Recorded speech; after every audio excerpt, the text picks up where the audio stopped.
오늘은 사순절 첫째 주일입니다. 다 함께 찬양하며 하나님께 예배드리겠습니다.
나는 여호와를 향하여 말하기를 그는 나의 피난처요 나의 요새요 내가 의뢰하는 하나님이라 하리니.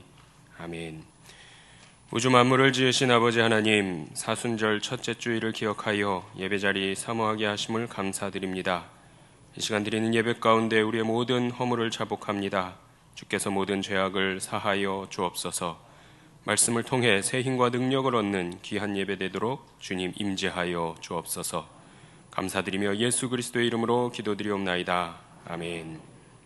할렐루야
전능하신 아버지 하나님, 천지의 창조주를 믿습니다. 나는 그의 유일하신 아들 우리 주 예수 그리스도를 믿습니다. 그는 성령으로 잉태되어 동정녀 마리아에게서 나시고 본디오 빌라도에게 고난을 받아 십자가에 못 박혀 죽으시고 장사된 지 사흘 만에 죽은 자 가운데서 다시 살아나셨으며 하늘에 오르시어 전능하신 아버지 하나님 우편에 앉아 계시다가 거기로부터 살아있는 자와 죽은 자를 심판하러 오십니다. 나는 성령을 믿으며 거룩한 공교회와 성도의 교제와 죄를 용서받는 것과 몸의 부활과 영생을 믿습니다. 아멘.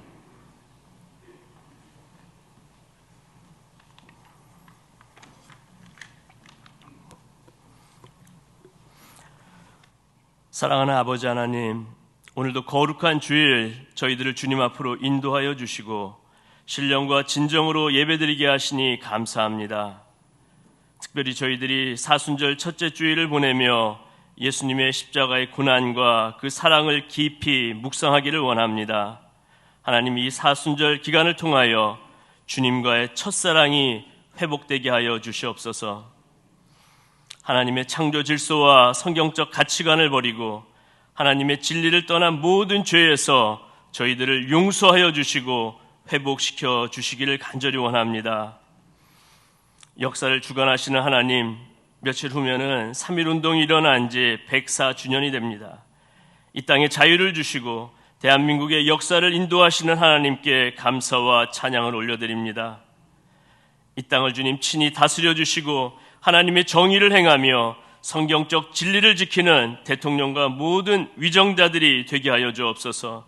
헛된 영광을 구하지 않게 하시고 하나님의 뜻에 반하는 악한 법들이 국회를 통과하지 않도록 이 나라를 지켜 주시옵소서. 하나님, 한국교회에 영적 능력을 더하여 주셔서 거룩한 영향력이 회복되게 하시고 세계 복음화의 큰 사명을 잘 감당하는 한국교회가 되게 하여 주옵소서. 또한 한국교회를 통하여 우리나라에 온 260만 명의 이주민들에게도 주님의 사랑과 복음이 전파되게 하시고 구원의 큰 은혜가 넘치게 하여 주옵소서. 전 세계적으로 최악의 기독교 박해를 당하고 있는 북한을 위해 기도합니다. 공산주의의 압제와 흉악의 결박이 풀어지게 하시며 북한 지하교회를 보호해 주시기를 원합니다. 강제노동과 인권 유린이 중단되고 남북이 예수 그리스도의 십자가의 사랑 안에서 통일되게 하여 주옵소서. 흑암과 사망의 그늘에서 인도하여 내시고 그들의 얽어맨 줄을 끊어 주시옵소서. 하나님, 지구촌 곳곳에서 일어나고 있는 전쟁과 기근과 지진으로 고통받고 있는 열방의 수많은 사람들을 주님 불쌍히 여겨 주시옵소서. 슬픔과 고통 가운데 있는 이들을 주님 긍휼히 여겨 주시고 더 많은 영혼들이 구원에 이를 수 있도록 하나님 은혜를 베풀어 주시옵소서. 하나님, 특별히 간구가 엎기는 우리 모든 가정마다 주님의 은혜와 풍성한 복을 내려주셔서 참된 샬롬이 우리의 가정 가운데 있게 하여 주옵소서. 상한 심령과 병든 우리의 영혼과 마음, 육체를 예수 그리스도의 치료의 광선으로 고쳐 주시옵소서. 하나님, 우리 강소교회가 슬기로운 다섯천년처럼 등불과 기름을 준비하고 깨어있어 기도하는 교회와 온 성도들이 되게 하나님 하여 주시옵소서. 이 시간 말씀을 전하신 우리 담임 목사님께 성령의 권능으로 함께 하여 주셔서 우리의 심령이 새롭게 변화되어 새로운 결단과 도전으로 세상에 나아가 믿음의 군사로 승리하는 삶을 살게 하여 주시옵소서.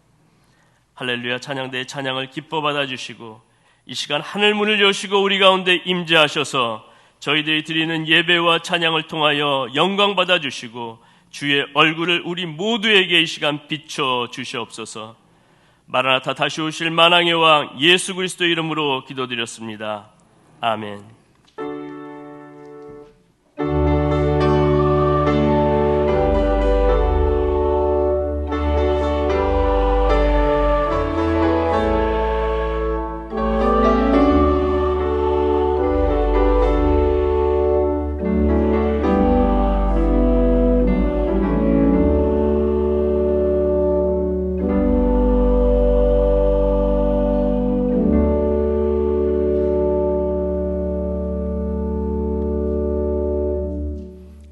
안녕하세요. 장학위원회 부위원장 이육만 안수집사입니다. 장학위원회 장학금은 성도님들의 장학헌금을 기반으로 1년에 상하반기 저희 각각 2번 지급하고 있습니다. 장학금은 교회학교에 소속된 학생들 중에서 신앙과 학업 또 그리고 교회학교에서 봉사 등 타의 모범이 되는 학생들을 대상으로 저희 교회가 정한 지급 기준에 합한 학생들을 지급하고 있습니다.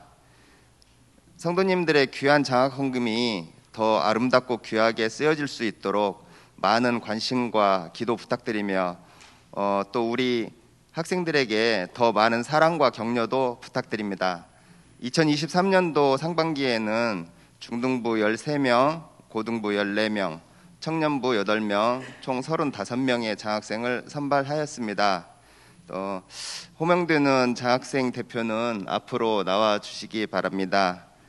중등부 신우석 학생, 고등부 강민서 학생, 청년부 진세민 학생.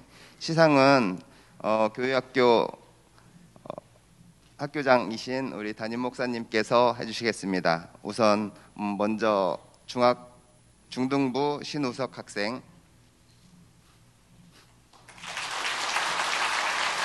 네, 고등부 강민서 학생, 네, 청년부 진세민 학생, 네, 돌아서서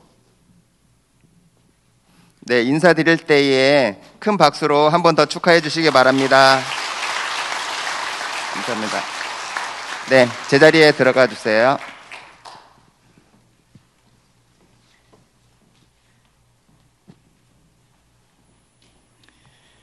우리 교회 소식 말씀드리기 전에 우리 결혼식 후 우리 인사 오신 신혼부부가 있습니다. 221구역 진금혜 집사님 장녀 김은지 양과 우리 황성진 군 우리 결혼 예식을 마치고 오늘 3부 예배에 참석했습니다. 우리 자리에서 잠시 일어나 주시고요. 인사해 주시기 바랍니다. 박수로 환영하겠습니다. 교회 소식 전해드리겠습니다. 오늘은 사순절 첫째 주일입니다. 예수님의 고난을 묵상하고 부활을 소망하는 경건한 절기로 보내시기 바랍니다. 오늘은 또 장학주일입니다. 우리 장학생 명단은 주보를 참조해 주시기 바랍니다. 오늘은 기관의 날로 드립니다. 다음 주일 오후 예배는 이여권사회 헌신예배입니다. 모임입니다. 정기당회가 다음 주일에 있습니다. 교육위원회가 오늘 3부 예배 후에 유년부실에서 있습니다. 연합구역 예배가 3월 3일 금요일 오전 11시 예루살렘 예배실에서 있습니다. 28일 화요일 구역 인도자 모임은 휴강합니다. 각 기관 원례회가 있습니다. 주보를 참조해 주시기 바랍니다. 원례회 추가 광고입니다. 오남전도회 우리 3부 예배 후에 3층 예배실에서 모이도록 하겠습니다. 알림입니다. 호산나 찬양대에 임명되신 분이 계십니다. 주보를 참조해 주시기 바랍니다. 세례자 교육이 3월 12일 주일부터 3주 동안 있습니다. 온라인 교육도 가능합니다. 희망자는 교구 교육자에게 신청해 주시기 바랍니다. 제42회 서울지역 남전도회 협의회 정기총회가 오늘 오후 4시 본교회당에서 있습니다. 교우 소식입니다. 424구역 김동호 집사님, 이경숙 권사님께서 건강 주심에 감사하며 아름다운 꽃을 헌물하셨습니다. 출산한 가정, 이사한 가정, 개업한 가정이 있습니다. 주보를 참조해 주시기 바랍니다. 이제 150장 부르시면서 봉헌하겠습니다.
가운데 살다가 영원한 형벌에 처해질 저희들을 구원하기 위해서 우리를 사랑하사 독생자 예수 그리스도를 주신 하나님께 감사와 영광과 찬송을 올려드립니다. 사순절 첫 번째 주일을 우리에게 허락하셔서 하나님 앞에 나와 세상 생각, 세상의 일들 멈추고 영과 진리로 예배할 수 있도록 이끌어 주셨으니 감사합니다. 하나님의 영이 이곳에 가득하셔서 우리 한 사람 한 사람을 성령으로 채워주시고 예배 순서를 통하여 주님의 은혜를 경험하는 복된 시간이 되도록 만들어 주옵소서. 오늘 감사한 마음으로, 간절한 마음으로 주께 예배하며 예물을 봉헌하오니 하나님 받으시옵소서. 죄런금과 감사 예물을 바칩니다. 하나님 받으시옵소서. 10의 1조를 드립니다. 하나님 연락하시옵소서.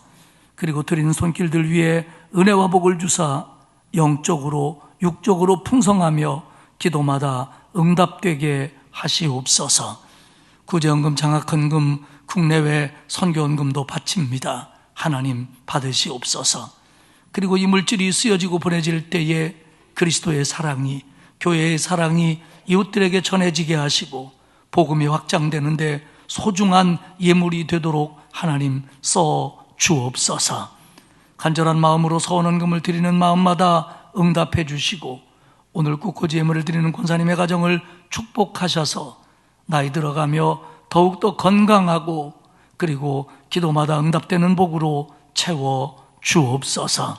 하나님 아버지, 온 세상이 전쟁과 병과 기근과 재난과 경제적인 위기로 어려워합니다. 하나님, 저희들이 할 수 있는 것 적사오니 없사오니 하나님 도와주옵소서. 하나님이 긍휼히 여기시고 하나님이 고치시고 하나님이 바로잡아 주옵소서. 우리나라 하나님 용서해 주시고 다시 한번 복음이 강물처럼 흘러 온 백성들이 하나님의 공의를 귀하게 여기는 그런 나라 되게 하옵소서. 그리고 다시 한번 이 백성이 하나님께 돌아오며 온 세상에 복음을 전하는 나라로 하나님 다시 써 주옵소서.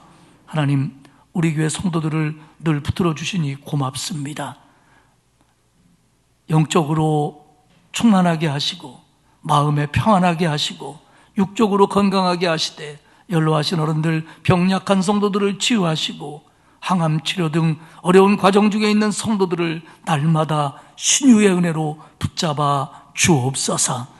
경제적인 어려움 속에서 우리 성도들을 도와주시어서 그 길들이 열리게 하시고 우리의 자녀들이 대를 이어가며 하나님의 명예를 드높이는 복된 사람들이 되도록 만들어 주시되 그들의 학업, 진학, 진급, 취업, 직장, 결혼, 태문, 그리고 해외에서, 객지에서, 군에서 눈동자와 같은 축복으로, 돌보는 축복으로 하나님 지켜 주옵소서. 아버지 하나님, 이번 한 주간도 사순절을 보내며 경건하게 하시고 또 하나님이 주신 기쁨과 감사가 충만하게 하시며 하나님의 지켜주심을 경험하게 하시고 오늘 예배 순서를 통하여 충만한 하나님의 은혜를 맛보게 하옵소서. 감사드리며 예수님의 이름으로 기도하옵나이다. 아멘.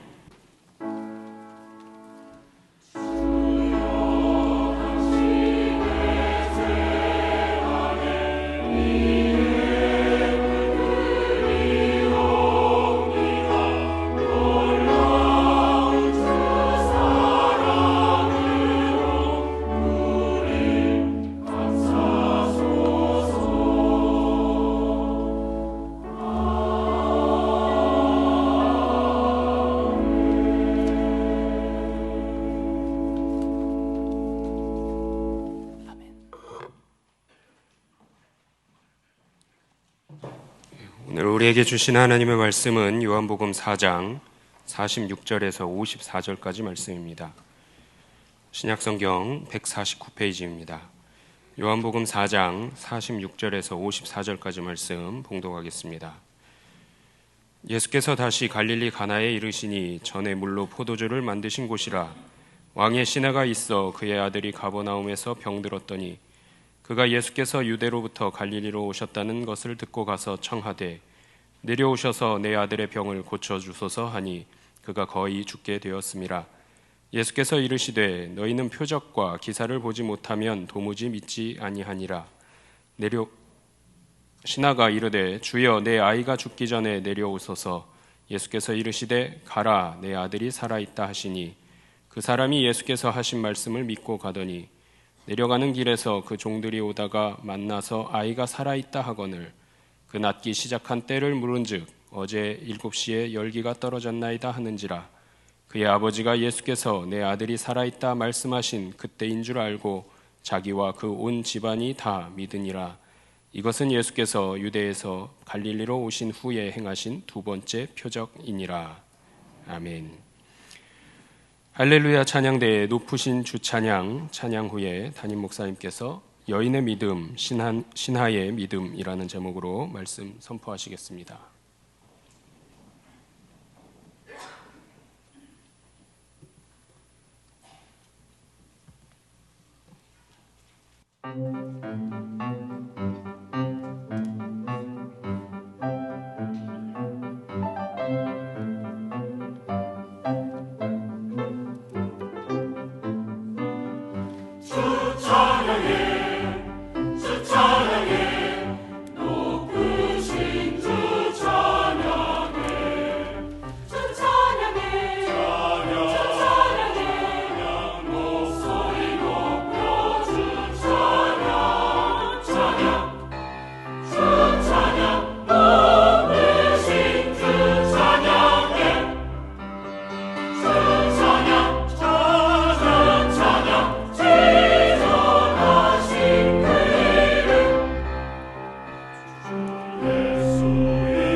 은혜스러운 찬양이었습니다. 고맙습니다. 사순절이 시작됐고 오늘이 사순절 첫 번째 주일입니다. 우리는 사순절을 맞이하면 십자가를 더 묵상하고 경건에 힘쓰자 이렇게들 이야기를 합니다. 근데 때로는 그것들이 우리에게 좀 막연해요. 그냥 마음으로만 사순절이니까 내가 경건에 힘써야지 이렇게 생각할 때가 있는데요. 어렵게 생각하지 맙시다. 사순절 동안에는 더욱 예배에 빠지지 않고 기도 생활에 힘쓰고 말씀을 좀 더 읽고 헌신을 더 기쁜 마음으로 하고 이런 것들이 경건에 힘쓰는 일입니다. 사순절 기간 동안 한 주간 성경 통독도 있고요. 또 고난주간에는 특별 새벽 기도회도 가질 예정이고요. 지금으로는 고난 금요일에 지난 3년 동안 우리가 받지 못했던 성찬도 받으려고 계획 중입니다. 여러분들 좀 특별하게 여기시고 개인적으로 신앙을 좀 이렇게 점검하고 또 좀 더 신앙을 좀 강화하는데 이 사순절을 보내시기를 주님의 이름으로 부탁합니다. 오늘은 요한복음 4장에 있는 후반부의 말씀을 나누게 있는데요.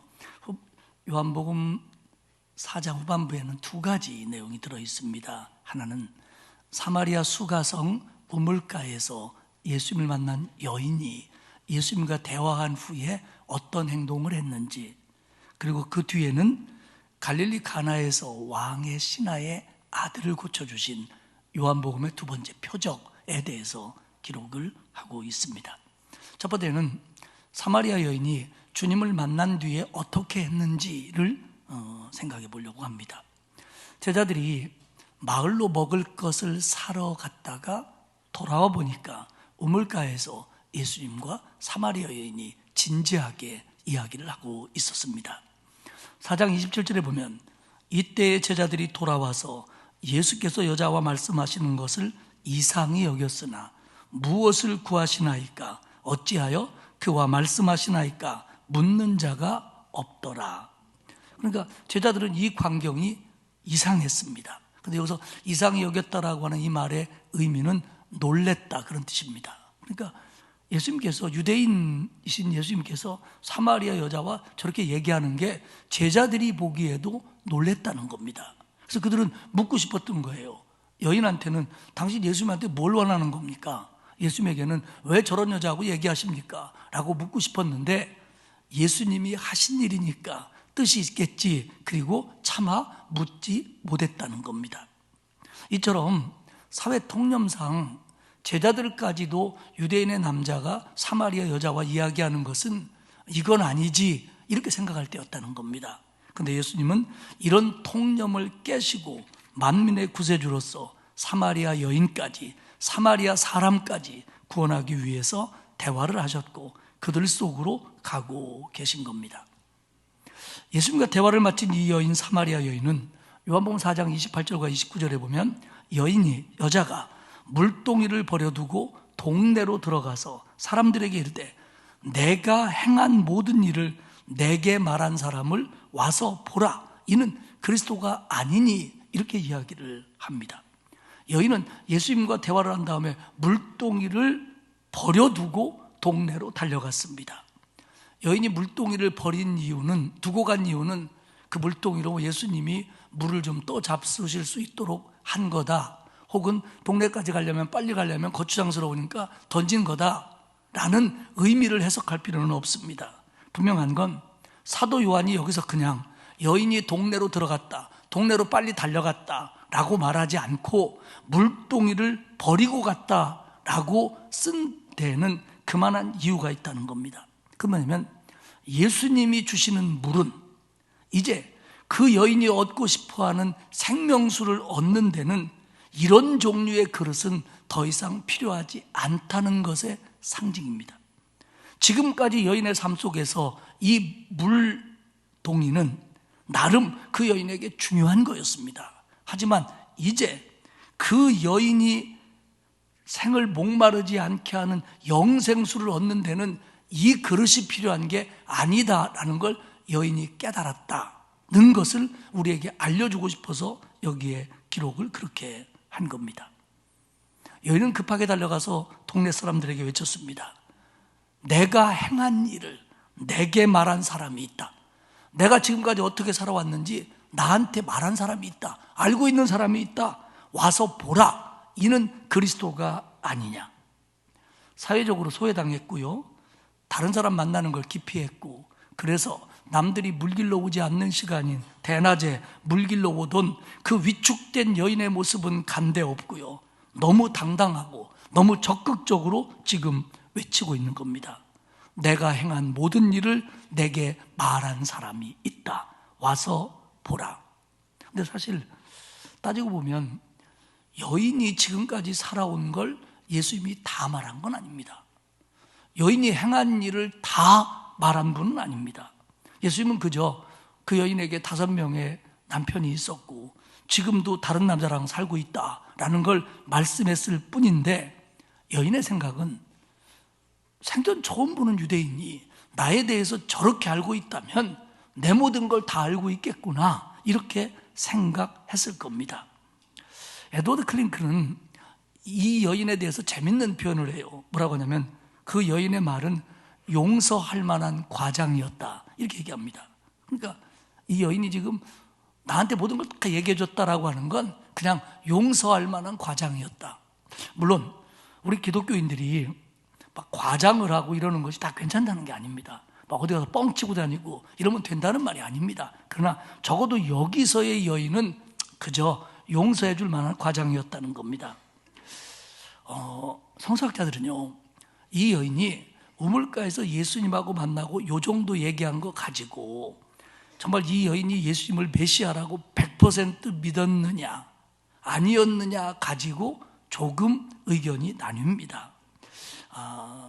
보편적으로는 아직 확신하고 있는 건 아닐 거다, 100%는 아닐 거다, 이렇게 보는 견해가 커요. 그런데 보이스라고 하는 신학자는 이렇게 얘기를 합니다. 오늘 이 사마리아 여인의 외침은 새 생명의 외침이다. 여기서 벌어지고 있는 사건은 바로 다름 아닌 사마리아 여인의 중생, 구원, 거듭남의 외침이다. 중생 체험의 예이다. 여인은 예수님을 만났고 여인이 지금까지는 한 번도 꿈꾸지 못한 의미 있는 삶에 대한 열망으로 그분이 가슴을 채워주셨기 때문에 예수님의 말씀을 통해서 예수님을 그리스도로 믿었고 이제 그녀는 그리스도의 증인이 되었다라고 평가를 합니다. 그녀가 마을 사람들에게 말한 건 이겁니다. 내가 지금까지 행한 일을 나한테 말해준 사람이 있다. 그러니 와서 봐라. 가서 보자. 이는 그리스도가 아니냐. 이는 그리스도가 아니냐. 이게 문자적으로 해석하면 주저하는 확신입니다. 이분이 그리스도다, 분명해 라기보다는 100%까지는 아니지만 이분이 그리스도가 아니겠느냐라고 하는 주저하는 확신이었다는 겁니다.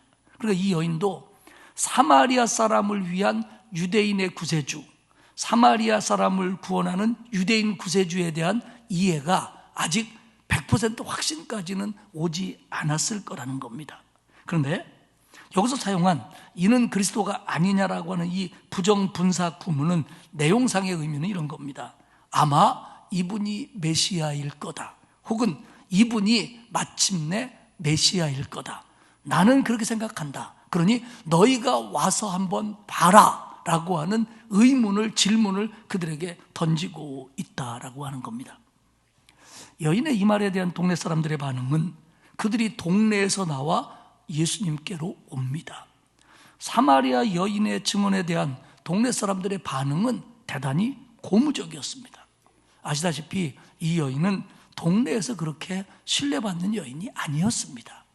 특별히 여기서 그들이 동네에서 나왔다고 할 때 그들은 그 격이 남성입니다. 그렇기 때문에 주로 남자들이 나왔다는 얘기예요. 문자적으로 보면. 그러면 이 여인이 동네 남자들에게 그렇게 신뢰받는 여인은 못됐다는 게 우리는 뻔히 압니다. 근데 여러분, 오늘 설교를 들으면서 여러분들이 이 말씀을 가장 마음에 새기시기를 바랍니다. 근데 여기서 중요한 건 뭐냐면요, 여러분, 궁극적으로 중요한 건 증인이나 증언의 질이 아닌 증언의 내용이라는 겁니다. 다시 말씀드립니다. 주님에 대해서 증언할 때, 복음을 전할 때 중요한 건 증인이나 증언의 방법론적인 질이나가 중요하지만 그보다 더 중요한 게 뭐냐? 증언의 내용이라는 겁니다. 우리는 누군가가 어떤 이야기를 할 때, 무엇에 대해서 증언할 때 증인을 중요하게 여깁니다. 누가 말했냐? 믿을 만한 사람이 얘기한 거냐? 어떤 사람이 얘기한 거냐를 중요하게 여깁니다. 그리고 증언의 질을 가지고 판단합니다. 어떻게 말했냐? 설득력 있게 말했냐? 믿을 만하게 말했냐? 논리 정연했냐? 그래서 증인과 증언의 질을 가지고 신뢰를 하기도 하고 신뢰를 안 하기도 합니다. 복음을 전할 때도 많이 다르지 않아요. 증인, 복음을 전하는 사람이 중요하죠. 그래서 우리는 복음을 전할 때 증인이 중요하기 때문에 본이 돼야 되고요. 또 평소의 행동이 중요합니다. 예를 들어서 나를 잘 알고 있는 가족이나 친지들에게 복음을 전할 때 내가 어떤 사람인지가 복음을 전하는 데 굉장히 중요해요. 그래서 우리는 이걸 참 중요하게 여기죠. 그리고 만약에 모르는 사람에게 전도한다면 증인이 중요하기 때문에 태도나 옷가짐이나 말투나 이런 것들을 신경 쓰죠. 모르는 사람에게 전도하면서 건들건들하면서 복음을 전하면 되겠습니까? 그래서 우리는 증인을 중요하게 여겨요. 그리고 증언의 질도 중요하게 여깁니다. 중언부언하지 않고 복음의 핵심을 잘 이해하고 설득력 있게 전해야 된다. 중요하게 여깁니다. 그런데 맞아요. 그런데 더 중요한 게 뭐냐? 아니, 더 근본적인 게 뭐냐? 증언의 내용이라는 겁니다. 다시 말해서 지금 이 여인이 증언하고 있는 건 메시아입니다. 우리가 전도할 때 증언하는 건 그리스도입니다. 그러면 내가 좀 부족한 사람이라고 할지라도 내가 전도하는 게, 증언하는 게 논리적으로 신학적으로 제대로 술술술술 못한다고 할지라도 증언의 내용이신 그리스도가, 복음의 내용이신 그리스도가, 그리고 그분의 영이신 성령이 이 속에서 역사하신다는 걸 믿으시기를 축복합니다. 그러니까 증인도 잘해야 되고 증언도 매끄러워야 되지만 그게 중요한 게 아니라 그런 과정 속에서 역사하시는 복음의 내용, 살아있는 내용이 있다는 겁니다. 그게 뭐냐? 그리스도고 그게 바로 그리스도의 영이라는 겁니다. 그렇기 때문에 믿을 만한 사람이 전도해야 되고 또 신학적으로 논리적으로 잘 설명해야만 설득되는 게 아니라 조금 그렇지 못했다고 할지라도 그 복음의 내용이신 살아계신 그리스도가 역사하신다는 얘기입니다. 물론 가족들에게 복음을 전할 때 내가 남편으로 아내로 부모로 자식으로 본이 되고 존경받고 그러면 복음 전하는데 훨씬 좋지요. 그러나 그게 다가 아니라는 겁니다. 하지만 우리가 증인으로서 완벽하지 못한다고 할지라도 포기해서는 안 됩니다. 물론 복음을 전하기 위해서 전하는 과정에서 본이 돼야 되는 건 맞지요. 그러나 본이 되지 못하기 때문에, 잘 전하지 못하기 때문에 전도를 망설일 이유가 없습니다. 증언되는 걸 주저할 필요가 없습니다. 바로 증인도 아니고 증언의 질도 아니고 증언의 내용, 예수 그리스도가 구원이더라는데 거기에 진정한 힘이 있다는 걸 믿으시기를 축복합니다. 우리가 이제 지난 코로나 동안 전도다 이런 걸 우리가 잘 하지 못했잖아요. 많이 위축되어 있었고요. 그러나 이제 우리는 해야 됩니다. 3월 마지막 주가 되면 우리가 내가 전도할 대상자도 정하고 기도하고 그럴 겁니다. 여러분, 그거에 대해서 여러분들이 좀 더 자신감을 가지시고 열심을 내시기를 축복합니다. 한번 생각해 보세요. 어느 교회에서 목사님이 설교하는데 목사님이 신학적으로 완벽하지 못하고 또 말을 좀 매끄럽게 하지 못한다고 해서 성도들 모두가 은혜를 못 받느냐? 그건 아닙니다. 내용을 보니까 우리 교회 얘기는 아닌 것 같죠? 예. 남의 교회 얘기인데 목사님이 설교할 때 좀 말이 어눌하다고 그래서, 그리고 아직 젊은 목사님이기 때문에 목회적으로 신학적으로 완벽하게 정리가 안 됐다고 그래서 하나님의 말씀을 전할 때 신자들 모두가 못 알아듣고 모두가 은혜 못 받느냐? 그건 아닙니다. 왜냐하면 우리는 그 안에서 역사하시는 그 설교의 내용, 복음의 내용을 믿는 거예요. 바로 성령이 역사하시기 때문에 얼마든지 은혜 받을 수 있고 얼마든지 치유가 일어날 수 있고 얼마든지 성장할 수 있다는 걸 우리는 믿어야 됩니다. 이 사마리아 여인이 동네로 가면서 동네 사람들이 나를 어떻게 생각할까? 내가 얘기하면 먹혀들을까? 이런 고민을 했다면, 이런 생각을 앞세웠다면 이 여인은 그렇게 빨리 달려가지도 못했을 것이고 이렇게 와서 봐라, 내가 살아온 걸 다 아는 사람이 있다, 이런 사람이 그리스도가 아니면 누구겠냐? 라고 말도 못했을 거라는 겁니다. 복음을 전하고 예수를 믿어야 구원받고 목마르지 않는 인생을 살 수 있다라고 증언하는데 우리가 부족하더라도 담대하시기를 축복합니다. 예수님 믿고 이 일에 앞장서시기를 축복합니다. 49절은 이렇게 말합니다. 여인의 말이 내가 행한 모든 것을 그가 내게 말하였다 증언하므로 그 동네 중에 많은 사마리아인이 예수를 믿는지라. 여인의 증언을 듣고 예수님에게 나왔고요. 그리고 그 동네 사람들은 예수님을 모시고 동네로 가서 이틀을 유하게 하시면서 하나님의 말씀을 듣습니다. 그 결과 4장 41절과 42절에 보면 예수의 말씀으로 말미암아 믿는 자가 더욱 많아 그 여자에게 말하되 이제 우리가 믿는 것은 네 말로 인함이 아니니 이는 우리가 친히 듣고 그가 예수가 참으로 세상의 구주신 줄 알미라 하였더라. 네가 증언해줘서 우리가 그분에게 갔지만 이제 우리가 믿음이 생긴 것은 네 말 때문이 아니라 저분의 말씀을 들으니까 우리가 믿음이 생긴 거다라고 여인에게 말했다는 겁니다. 여인의 증언 때문에 예수님에게 나온 건 맞습니다. 그러나 결국 그들이 온전한 믿음을 갖게 된 건 예수 그리스도의 말씀을 듣고 예수님을 구주로 믿은 겁니다. 할렐루야.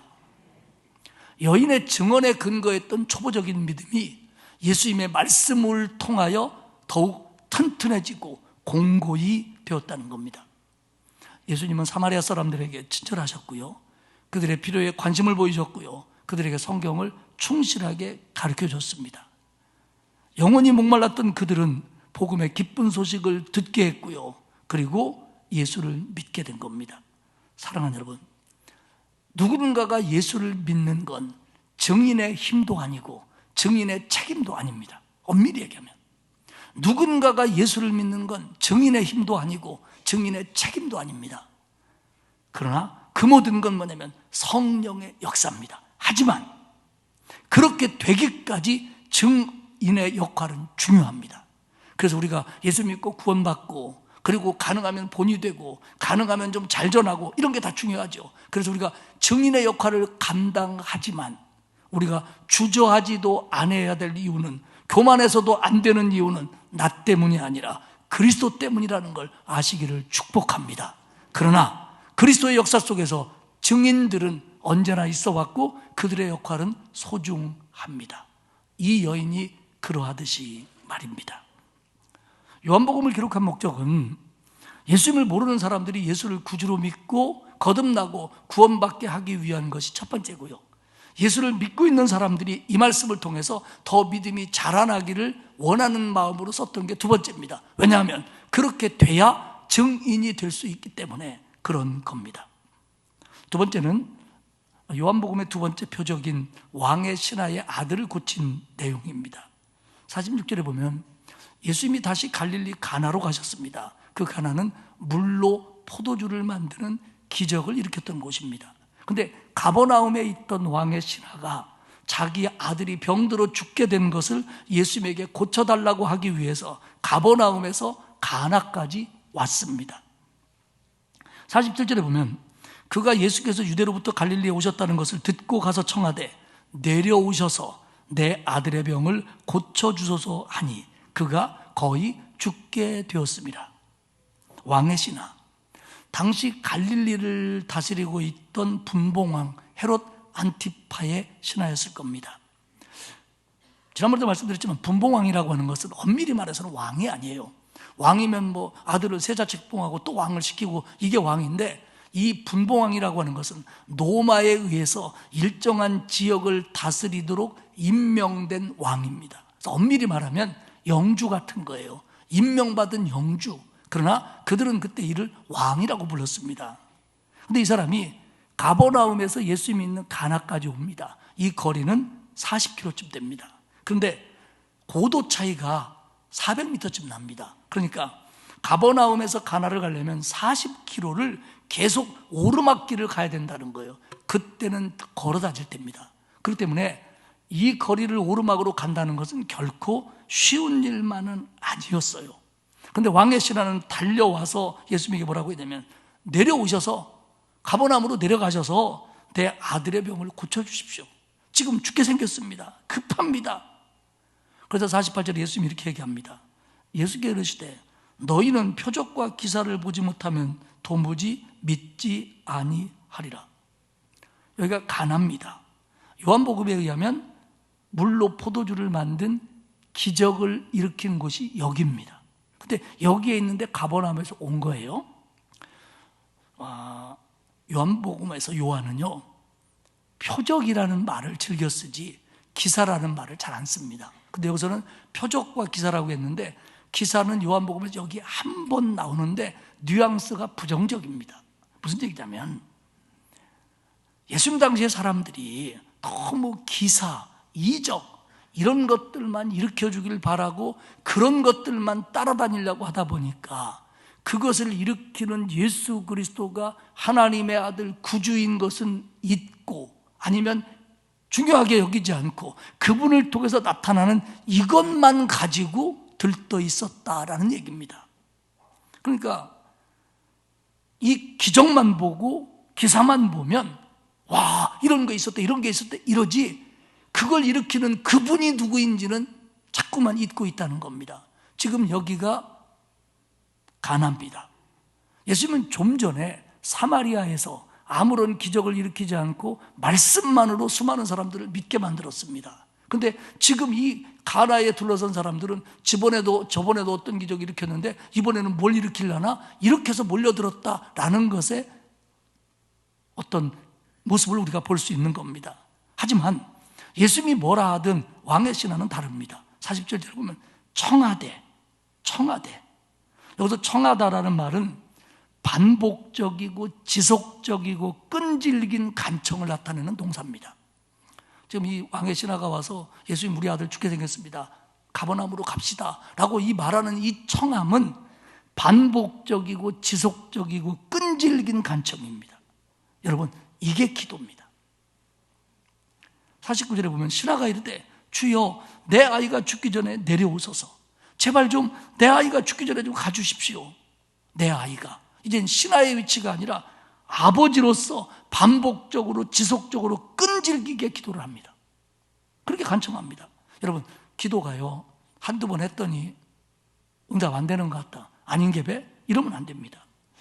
요한복음에 보면요 예수님이 가끔은 예수님에게 뭔가를 부탁하는 사람에게 그 요청을 무시하는 듯한 이런 태도를 보이는 듯한 모습이 나타날 때가 있어요. 근데 이거는 예수님이 그 사람을 무시하는 게 아니라 그 믿음 약한 사람이 만족할 만한 믿음으로 올라오기를 기대하는 마음으로 이렇게 때로는 냉소적으로 대할 때가 있는 겁니다.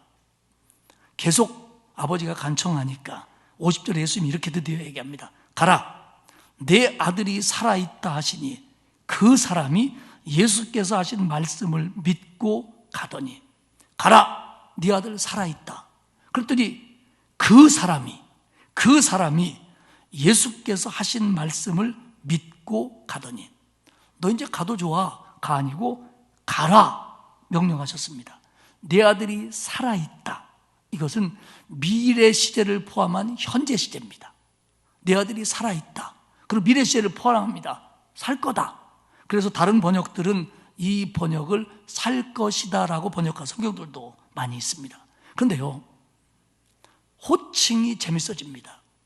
왕의 신하라고 소개하고 아버지로서 간청하고 이제는 그 사람 한 사람으로서 믿고 갔다는 겁니다.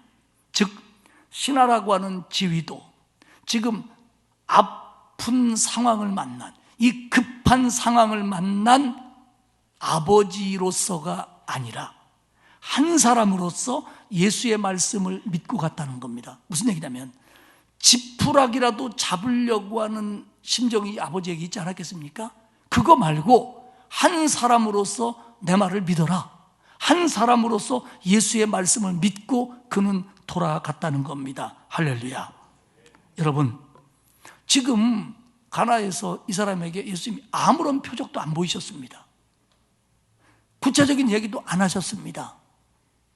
내 아들 살려주십시오라고 간청했으니까 그래 네 아들 살아있어 가 이겁니다.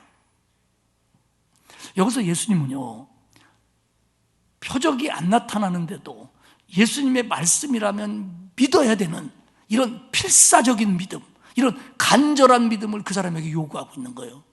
너 내가 이렇게 하는데도 믿을 수 있냐? 가라 네 아들이 살아있다. 예 가겠습니다. 이 믿음을 주님이 요구하는 거예요. 지금 여기서 사랑하는 여러분 기사와 이적은 놀라움을 주지만요 말씀은 믿음을 갖게 합니다. 세상에서는 보는 것이 믿는 것이라고 말합니다.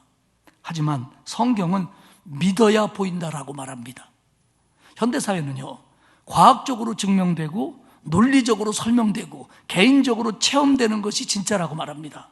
근데 성경은 히브리서가 말하듯이 믿음은 바라는 것들의 실상이고 보지 못하는 것들의 증거라고 말씀하십니다. 내 눈에 보이지 않아도 믿음이 있으면 볼 수 있고 얻을 수 있고 내 것 되게 할 수 있다는 말입니다. 할렐루야.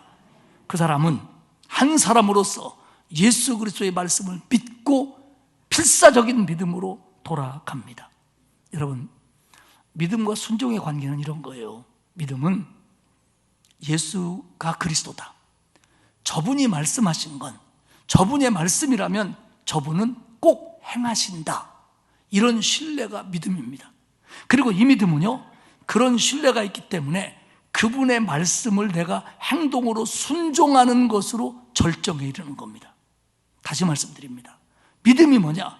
예수 그리스도가 나의 구주다, 저분의 말씀은 다 맞다, 이걸 믿는 게 믿음입니다. 그러면 순종은 뭐냐? 그러기 때문에 그분의 말씀이라면 내가 하겠다, 이게 순종입니다. 그러므로 순종은 믿음의 절정이고 순종을 통해서 믿음은 확인되고 순종을 통해서 믿음은 커지는 겁니다. 오늘 이 아버지가 그러고 있습니다. 예수의 말씀을 믿고 빠른 걸음으로 가버나움으로 내려갑니다. 어느 정도 내려갔는데 집에 도착하기 전에 집으로부터 역으로 올라오는 종들을 만났습니다. 그 종들의 얘기가 51절에 보면 아이가 살아있다는 얘기입니다. 여기서 살아있다라고 하는 표현은 두 가지 의미를 갖습니다. 죽지 않고 살아나다, 병에서 회복되다, 이런 뜻입니다. 즉 이 아이는 병에서 회복되어 지금 살아났다는 겁니다. 그러자 아버지는 너무 반가운 마음으로, 감사한 마음으로 묻습니다. 52절에 그 낫기 시작한 때를 물은즉, 얘가 언제 나섰냐, 언제부터 낫기 시작했냐 라고 묻자 어제 7시에 열기가 떨어졌나이다 하는지라. 보십시오, 병이라는 건 자연적으로 나을 수도 있습니다. 지금까지 먹어온 약들과 치료를 통해서 이제 나을 수도 있습니다. 그런데 하긴 그럴 것 같으면 예수님에게 찾아오지도 않았겠지요. 근데 이 아버지가, 이 사람이 의심하는 게 아니라 확인하려고 하는 거예요. 예수님을 믿으니까 그러면 걔가 언제 나섰냐는 겁니다. 그랬더니 종들이 얘기해요. 7시다. 오후 1시입니다. 사경을 헤매는 아이를 돌본 종은 그 아이의 그 병이 진행되고 낫는 걸 한치도 안 놓치고 보았을 겁니다. 그런데 어느 순간부터 열이 떨어지고 회복되기 시작한 것을 간호하던 종은 기억하는데 그게 1시였다는 겁니다. 53절에 보면 그의 아버지가 내 아들이 살아있다 말씀하신 그때인 줄 알고, 예수께서 네 아들이 살아있으니 가 라고 말씀하신 그때인 줄 알고 자기와 온 집안이 다 믿으니라. 예수의 말씀을 듣고 믿고 돌아가는 길에서 집에서 돌아온 종들을 만나 확인했는데 애가 나았습니다. 살아있습니다. 여러분 얼마나 기뻤겠습니까? 근데 이 부분의 결론은 기뻐했다, 너무 좋아했다, 온 동네 사람들 불러다 잔치했다로 끝나지 않습니다. 이 결론은 온 집안이 예수를 믿었다로 결론이 납니다. 그러니까 결국 아버지가 그 말씀을 믿고 갔고 믿음을 가지고 가면서도 의심이 생길 수도 있었을 거예요. 그런데 정말 예수님이 얘기한 시간에 나았다는 걸 확인하며 뭐라고 하냐면 자기와 온 집안이 믿으니라. 이 사람은 믿음을 가지고 갔지만, 그래서 순종했지만 이런 일을 통해서 더 믿음이 굳건해졌다는 겁니다. 지금까지는 안 믿었는데 믿었다는 얘기가 아니라 믿음은 살아있는 거기 때문에 약해지기도 하고 강해지기도 하고 작기도 하고 크기도 한 겁니다. 그렇기 때문에 아버지가 그 한 사람으로서 예수님을 믿고 달려갔지만 가면서 5만 가지 생각이 다 들지 않았겠습니까? 그런데 이 사실을 확인하고 믿음이 정말 튼튼해졌고 이 아이가 얼마나 사경을 헤맸는지 가족들이 다 알기 때문에 아버지가 얘기해 주는 얘기를 쭉 듣더니 가족들도 그분이 메시아군요 하고 함께 믿었다는 겁니다. 할렐루야. 사랑하는 여러분, 요한복음이 계속 그렇습니다마는 3장과 4장에 보면 우리들이 너는 이렇게 해야만 한다라는 얘기가 계속 반복됩니다. 3장에서는 니고데모를 향해서 야, 내가 너에게 거듭나야 된다고 하는 말을 이상하게 여기지 마라, 놀랍게 여기지 마라. 즉 뭐냐면 너는 거듭나야 된다, 네가 거듭나야 된다 얘기했고요. 4장에서는 하나님은 영이시니 예배하는 자가 영과 진리로 예배해야 된다. 너 거듭나서 이제는 뭐 그리심산 예루살렘 이런 거 따지지 말고 영과 진리로 예배하는 사람이 돼야 돼, 이겁니다. 결국 뭐냐면 요한복음은 수많은 이적들을 생략하고 7가지만 써놓고 있는 게 뭐냐면 예수님의 오심이 표적이 다가 아니다, 기적이 다가 아니다. 우리가 정말 내가 해야 될 일은 뭐냐면 그런 것들을 행하시는 예수 그리스도가 구주이며 나한테 영원히 목마르지 않는 인생으로 이끌어 주시는 분이며 우리는 예수의 제자의 삶을, 증인된 사람의 삶을 네가 살아야 된다라는 걸 강조해 주고 있는 게 요한복음입니다. 예수님이 영원한 생명을 주신다. 너는 믿어야 된다. 이 글을 읽는 사람들은 모두가 믿어야 된다. 그래서 증인된 삶을 살아야 되고 목마르지 않는 인생을 살아야 된다. 너 이거 해야 된다. 이걸 강조하고 있는 겁니다. 사랑하는 여러분, 우리는 예수 믿고 구원받은 사람들입니다. 만약에 아직도 구원의 확신이 없다면 좀 더 주님 앞으로 한 걸음 나아가며 주님 내게도 구원의 믿음을 주시옵소서 간구하시기를 축복합니다. 그리고 믿음이 있다면 우리는 순종하시기를 바랍니다. 그러면 우리는 목마르지 않는 인생을 살 수 있을 뿐만 아니라 우리의 믿음은 그런 과정 속에서 날마다 성장하여 예수님을, 다른 사람을 예수님에게 인도하는 증인의 삶까지 살아낼 수 있는 겁니다. 사랑하는 여러분, 우리 눈에 지금 표적이 보이지 않아도, 기사가 일어나고 있는 것이 보이지 않아도 그분이 나의 구주이기 때문에 믿고 그분의 말씀에 순종함으로 목마르지 않는 인생, 증인의 삶을 살아가는 저와 여러분이 되시기를 주님의 이름으로 축복합니다.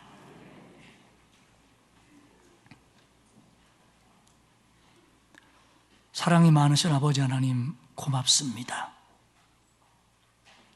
내게 오셔서 나를 구원하시고 내게 늘 말씀해 주시니 고맙습니다.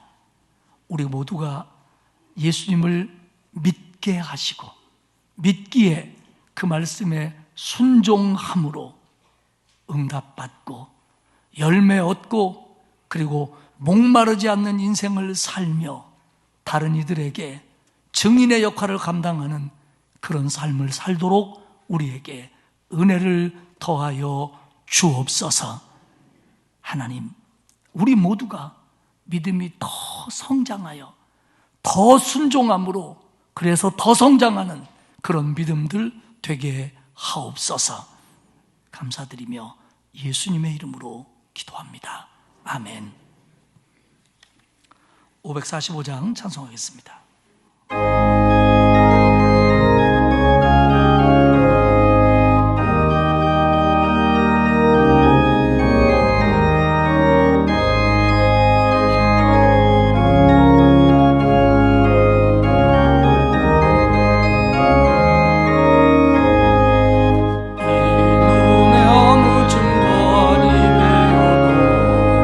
믿음만을 가지고서 늘 걸으며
이제는 우리 주님 예수 그리스도의 은혜와 하나님 아버지의 크고 넓으신 사랑하심과 성령님의 감화감동 위로 교통하시는 역사가